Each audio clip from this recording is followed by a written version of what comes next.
Army के chief Azad Samaj party के अध्यक्ष चंद्रशेखर आजाद ने ईवीएम को लेकर एक बार फिर से अपनी प्रतिक्रिया जाहिर की है। पहले हम आपको सुनवाते हैं चंद्रशेखर आजाद ईवीएम को लेकर क्या कुछ कह रहे हैं। आज देश में कई तरह के माहौल चल रहे हैं, हमें एक एक चीज पर नजर रखनी पड़ेगी। जैसे सबसे पहला मुद्दा ईवीएम।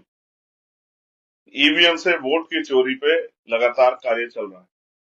अब ईवीएम को इस तरह समझिए कि पुराने समय में हमने जो कहानियां पढ़ी, राजा की जान एक तोते में होती, 400 पार 370 पार का नारा देने वाली सरकार की जान भी इस ईवीएम नाम के तोते में।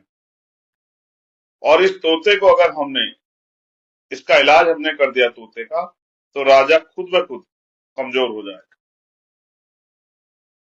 इस तोते को कमजोर करने के लिए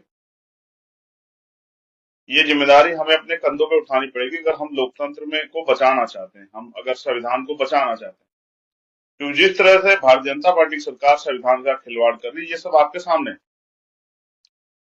और ये खिलवाड़ वो सत्ता की ताकत में बैठ के कर रही है। अगर वो सत्ता में नहीं होती तो शायद ऐसा खिलवाड़ नहीं कर पाती।